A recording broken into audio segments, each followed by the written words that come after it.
сәлеметсіздер ме? Біз бүгін осындай кардиган тоқимыз. Ол үшін бізге қажетті жіп керек. Енді бұл кардиганды тоқу үшін бізге жіп керек, және крючок, 3 мм крючок керек бізге, және 4 булавка, түйреуіш керек болады. Енді схемасына келетін болсақ, мен бір жасқа деп анық тоқимын деп жатырмын. Бір жасқа мен 60 петля аламын. 60 петляны алғанда мен бұны алтыға бөлемін. Алдына 10-10-нан 20 петля. Өйткені біз алдын түйін жасаймыз. Екі иығына 10 петлядан, арт жағы 16 петля, және жан жағын бөлу үшін бізге бір петлядан тастап өтеміз. Енді түсінікті болу үшін қазір тоқып бастаған кезде түсіне жатасыздар. Жіпте мен пока енді акрилик алып көрсетіп жатырмын. Негізі өздеріңіз білесіздер, неше түрлі жіптер бар, турецкий жіп. Бұл жерде акрил 100%, 100 грамм және 300 метрлік жіп. Енді бастайтын болсақ, мен 60 петляны санап аламын. Цепочка ретінде тоқимыз 60 петляны. 1, 2, 3, 4, 5, 6, 7, 8, 9, 10, 11, 12, 13, 14, 15, 16, 17, 18, 19, 20, 21, 22, 23, 24, 55, 56, 57, 58, 59, 60 петля тоқып алдым цепочка ретінде. Енді біз мойын шығаруымыз керек. Бір петляны іліп аламыз. Біз бағана алдыңғы жағын 10 петля аламыз дедік. 2, 3, 4, 5, 6, 7, 8, 9, 10. Енді біз иық шығаруымыз үшін мына жерде бір петляның ішінен 3 петля тоқимыз. 1, 2, 3. Енді осының ортаңғы петлясына біз түйреуіш қадап кетеміз. Өйткені келесі айналымда бізге түсінікті болу үшін. Енді иығына біз 10 петля қалдырамыз. 1, 2, 3, 4, 5, 6, 7, 8, 9, 10. Енді 10 петляны тоқып біттік. Иығына мына жерден келесі петлядан біз 3 петля шығарамыз. 1, 2, 3. Осының ортаңғы петлясына біз тағы түйреуіш қадап кетеміз.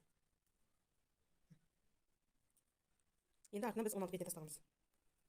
1, 2, 3, 4, 5, 6, 7, 8, 9, 10, 11, 12, 13, 14, 15, және соңғысы 16.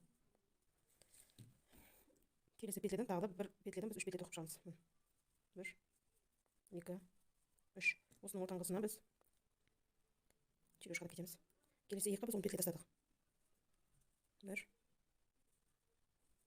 2, 3, 4, 5, 6, 7, 8, 9, 10. Келесі петлядан тағы да 3 петля шығарамыз. 1, 2, 3. Осының ортаңғысына біз тағы да түйреуіш қадап кетеміз. Енді алдында біз 10 петля қалу керек бізде. 1, 2, 2, 3, 4, 5, 6, 7, 8, 9, және соңғы петля бізде 10. Сонда бізде болды. Мынандай мойын шықты. Көрдіңіздер ме? Түсінікті ме? Енді келесі бір петля. Келесі бетіне аударамыз да. Енді тура осыны тоқып шығамыз.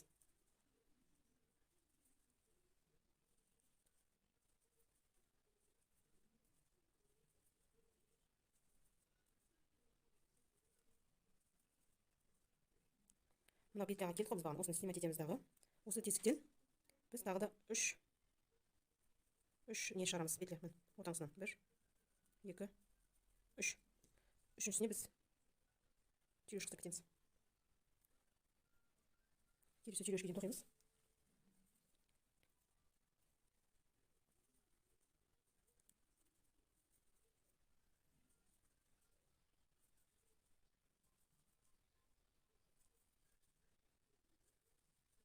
Түсінікті болу үшін тағы біреусін көрсетейін. Мынасына емес, ортасындағысына 3 петля тоқып өтеміз. 1, 2, 3. Қайтадан түйреуіштер қоямыз ортаңғы несіне. Шатасып қалмау үшін келесі айналымда. Осылай келесі екі нені тоқып өтіңіздер. Біз тоқып алдық екінші рядты біттік. Енді үшінші рядқа келетін болсақ, біз қазір түйме шығарып көрсетеміз сіздерге. Мына жерде бүйтеміз. 2 нені жоғары көтереміз. Және бірінен іліп аламыз да, мына жерге міне. 1 2. Келесі тоже сондай. 1 2. Бір ілмекті іліп аласыздар. Мына неден өткізесіздер, міне 1 2. Тоже 1 2. Біреу іліп аласыздар. 1 2.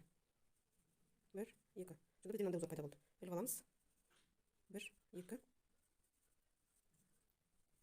1 2. Және бана кейін иығына да солай тоқымыз. Мен шешейін. Мына жерден 3 петля шығарамыз. Іліп аламыз. 1 2. Іліп аламыз. Мына тестен тағы жібереміз. 1 2. Іліп аламыз. 1 2. Келесі ары қарай кете береді. Мына ортаңғы петляға түйрештік кетеміз. Чтобы шатаспас үшін. Келесі ары қарай үстіп бәрін до конца тоқып шығасыздар. Түсінікті деп ойлаймын. Түйреуші келген кезде бір петлядан 3 петля шығаруды ұмытып кетпеңіздер. Мен соңғы иығына келдім. Соңғы неге мен қазір енді түйменің несін шығару керек. Мысалы үшін сіздер егер қыз бала болса, мына оң жақ деп алсақ, оң жағынан шығарасыздар. Қыз бала болса. А егер ұл бала болса, сол жағынан шығарасыздар тесікті түйме қадау үшін. Енді міне мына жерге келдім, мен сізге көрсетейін түймені қалай шығару керек екенін. Қазір.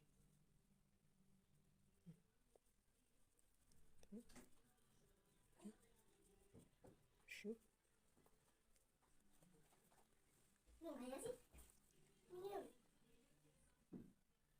Мына жерде біз мысалы біз 4 петляны біз түймеге деп алғанбыз.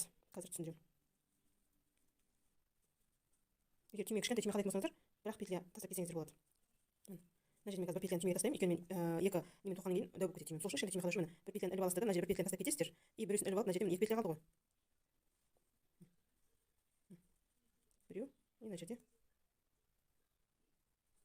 Мына жерде біреу. Қазір түсінікті болшы. Көрдіңіздер мұны? Түймеге тесік қалдық. Келесін түсіндірейін. Қалай тоқитынымызды. Міне біреусін іліп алдық.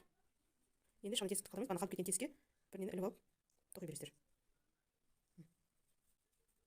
Қыздардың ұмытпаңыздар. Қыздарға біз тесікті түймеге оң жағынан тастайсыздар. Ол балаларға сол жағынан тастайсыздар. Мына енді қыздар тоқып жатқаннан кейін мен оң жағынан қалдырып кетіп отырмын. Келесі айналымда осылай тоқып өтесіздер. Мынау түйреуіште 3 тесік 3 тоқыма тоқуды ұмытып кетпеңіздер. Өйткені жең шықпай қалады. Міне түсінікті деп ойлаймын. Міне көрдіңіздер ғой? Түймеге тесік қалдырып кеттім. Енді ары қарай осылай тоқи бересіздер. Міне көрдіңіздер ғой? Енді былайынан соз тоқу үшін дальше тоқисыздар. Өзіңізге қаншалықты жең, қаншалықты иық керек екенін. Міне мен өзіме керекті жерін тоқып алдым. Жеңі менде 16 сантиметр қылып алдым. Енді біз жең шығарамыз. Жең шығару үшін біз көрсетіп жіберейін.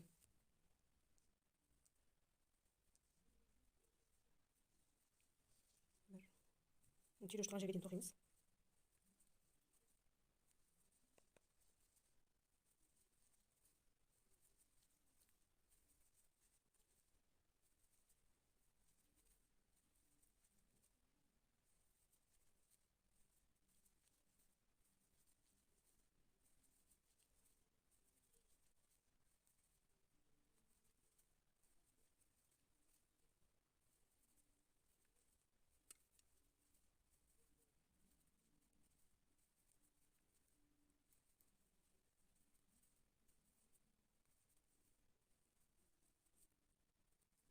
Мына түйреуіш жерге дейін келдік. Біз бұл түйреуішті қазір тастаймыз.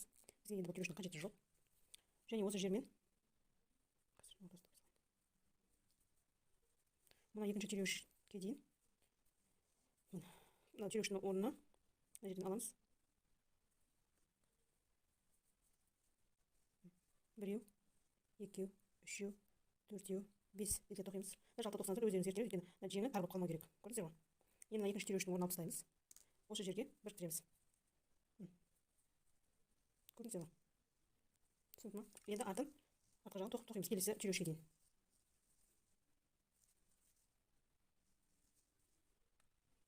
Міне біз екінші арқасы жағын тоқып алдым. Енді мына түйреуішті аламыз тоже. Бұл бізде керек емес. Осы ортаңғы тесіктен 5 петля тоқимыз. 1 2 3 4 5. Енді келесі түйреуішке апарып қосамыз. Енді мына жағын кәдімгідей тоқимыз.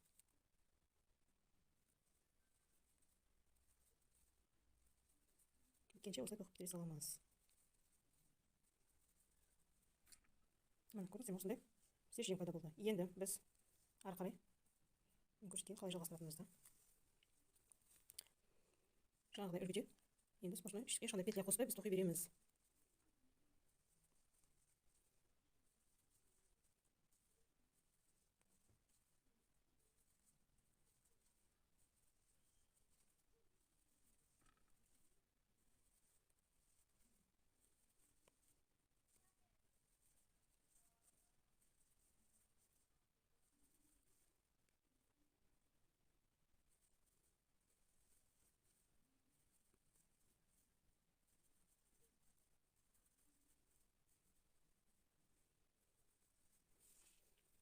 түсінікті шығар деп ойлаймын.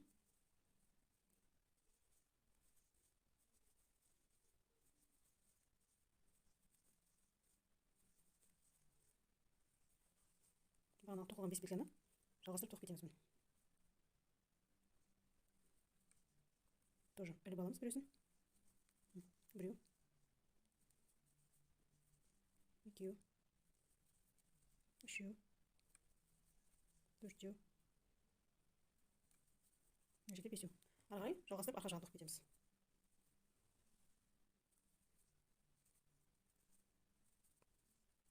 Ары қарай өздеріңіз тоқып беріңіздер. Міне біз тоқыдық. Енді өздеріңіз осы рядпен ешқандай петля қоспай, примерно міне белгіден, мысалы 24 сантиметрге дейін 2-3 қатар қосып тоқсаңыздар болады. Міне мен 24-ке жеткізгім келген, 24 тоқсам дәу болып кетеді екен. 21 сантиметр тоқыдым. Осымен біздің үстіңгі бөлшегі бітті. Келесі жеңі мен етегін көргіңіз келсе, төмендегі сызыққа тастап кетемін, сол сызық арқылы өтіп қарап алса болады.